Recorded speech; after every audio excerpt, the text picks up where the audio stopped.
La revelación de que el presidente de Estados Unidos, Donald Trump, ha firmado una orden secreta instruyendo al Pentágono para que utilice la fuerza militar contra los principales cárteles de la droga de México o Venezuela no es solo un movimiento táctico en la lucha contra el narcotráfico. Es una declaración política de alto nivel que trasciende el ámbito del crimen organizado y que se inscribe en la tradición geoestratégica de Washington en el hemisferio occidental, donde la noción de soberanía de sus vecinos se ha subordinado históricamente a sus intereses de seguridad y control regional. La medida, revelada por The New York Times a partir de fuentes anónimas vinculadas a la administración, formaliza la posibilidad de operaciones militares directas y unilaterales en territorio extranjero con la cobertura legal derivada de la reciente designación de estos grupos como organizaciones terroristas en la legislación estadounidense. El objetivo inmediato declarado es combatir el flujo de fentanilo que, según Washington, se produce principalmente en laboratorios clandestinos de cárteles mexicanos con precursores químicos procedentes de China y que se introduce en Estados Unidos causando decenas de miles de muertes por sobredosis cada año. Sin embargo, la lista de organizaciones objetivo va más allá de los grandes grupos mexicanos.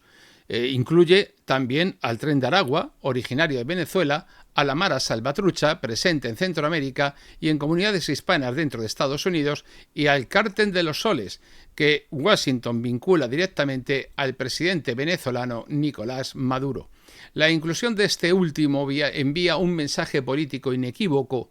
Se asocia la criminalidad organizada con un adversario político al que se busca aislar internacionalmente, y sobre el Departamento de Justicia ha elevado la recompensa por su captura hasta los $50 millones.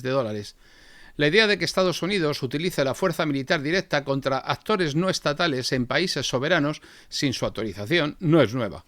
Lo que la orden de Trump hace es reactivar, bajo un formato más agresivo, un patrón de actuación que en las últimas décadas se ha ejecutado bajo la doctrina que algunos analistas han llamado la invasión suave. Esta consiste en intervenir en el territorio de un Estado mediante operaciones limitadas, precisas y sin despliegues masivos de tropas, con objetivos declarados de seguridad o estabilidad, pero que en la práctica buscan modificar equilibrios de poder, desarticular estructuras de control hostiles y proyectar fuerzas sin asumir los costes políticos de una invasión convencional. En Iberoamérica, la invasión suave ha tenido múltiples manifestaciones. Las incursiones puntuales de fuerzas especiales estadounidenses en territorio colombiano para apoyar operaciones contra capos del narcotráfico a finales de los 90, bajo el paraguas del Plan Colombia, son un ejemplo temprano. Aunque oficialmente se trataba de asesoría, entrenamiento y apoyo logístico, en la práctica incluían acciones armadas directas. En Centroamérica, la cooperación militar contra las maras ha derivado en acciones de captura y traslado extraterritorial de líderes criminales con participación operativa de agencias federales. En el Caribe, las interceptaciones marítimas y aéreas contra cargamentos de drogas han llegado a implicar persecuciones y abordajes dentro de aguas jurisdiccionales de otros estados bajo acuerdos bilaterales que flexibilizan la aplicación de la soberanía. Lo que diferencia a la orden de Donald Trump es que su alcance se plantea abiertamente como uso unilateral de la fuerza letal, sin necesidad de autorización previa del Congreso y sin esperar necesariamente el consentimiento formal del país en cuyo territorio se actúe. Este punto es el que convierte la medida en un desafío diplomático. México, bajo el gobierno de Claudia Sheinbaum, ha expresado disposición a cooperar en seguridad, pero ha reiterado que no aceptará operaciones militares extranjeras en su suelo. Venezuela, por su parte, ha rechazado sistemáticamente cualquier acusación sobre la existencia del Cártel de los Soles y considera que cualquier acción armada en su territorio sería una agresión.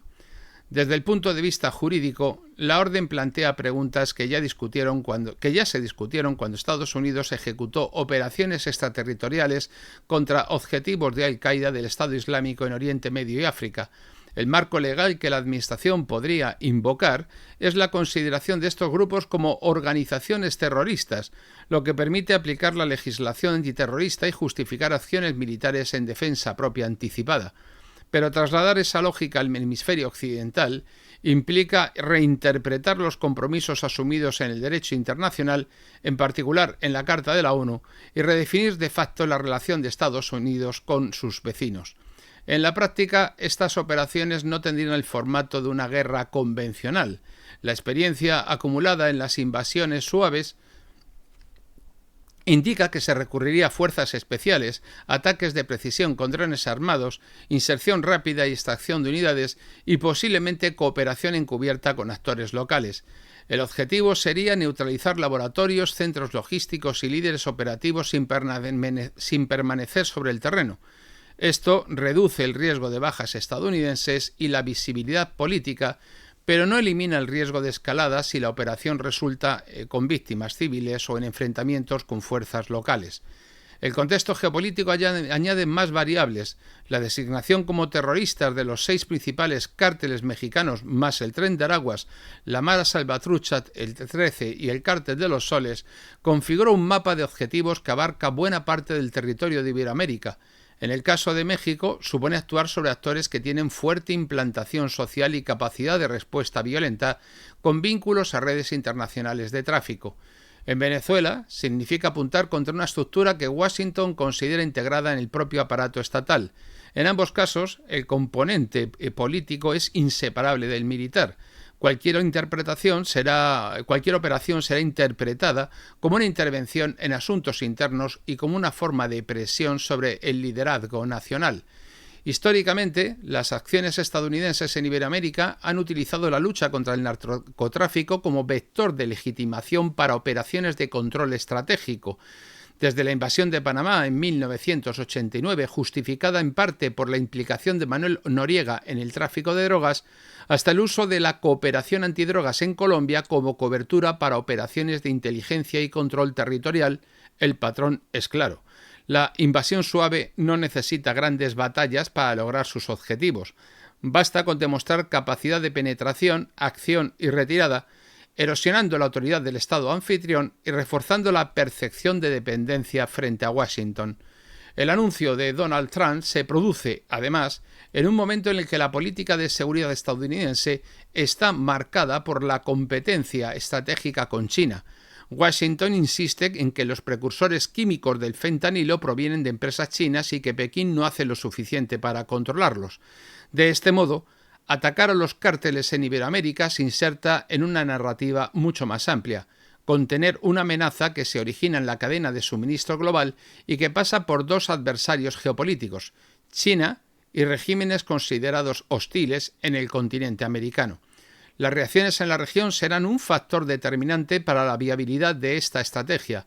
Un sector de la opinión pública en algunos países puede ver con buenos ojos la acción directa contra organizaciones criminales que los propios estados no han logrado controlar, pero otro sector, especialmente en el ámbito político, la interpretará como una violación de la soberanía completamente inaceptable.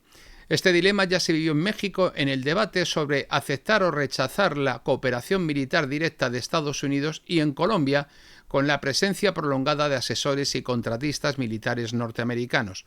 En términos operativos, las lecciones de las invasiones suaves indican que la fase inicial de estas acciones puede tener éxito en golpear objetivos concretos, pero sus efectos tienden a ser temporales si no van acompañados de un control territorial sostenido. Los cárteles, al igual que las guerrillas, se adaptan rápidamente, dispersan sus operaciones y reconstituyen sus redes. En este sentido, la orden de Trump puede producir un impacto inmediato en términos de visibilidad política y de neutralización de blancos prioritarios, pero no garantiza por sí sola la eliminación de la amenaza.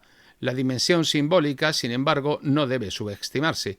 Para la administración Trump, demostrar que está dispuesta a emplear la fuerza más allá de sus fronteras contra enemigos no estatales refuerza su narrativa de acción directa y de rechazo a las limitaciones diplomáticas.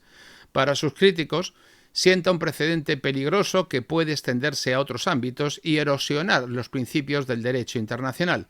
En definitiva, la orden de Trump al Pentágono es un punto de convergencia entre la lógica de seguridad interna estadounidense y la tradición de intervención en Iberoamérica mediante métodos que encajan en la categoría de invasión suave. Acciones puntuales, alta movilidad, objetivos selectivos, efectos inmediatos y proyección de poder sin ocupación prolongada. Lo que está en juego no es solo la eficacia de la lucha contra los cárteles, sino la redefinición de los límites entre cooperación y agresión, entre soberanía nacional y proyección estratégica de la potencia dominante en el hemisferio. Si se lleva a cabo, estas operaciones abrirán un nuevo capítulo en la historia de la relación entre Estados Unidos e Hispanoamérica, donde el combate al narcotráfico servirá, una vez más, como catalizador de una agencia de poder mucho más amplia.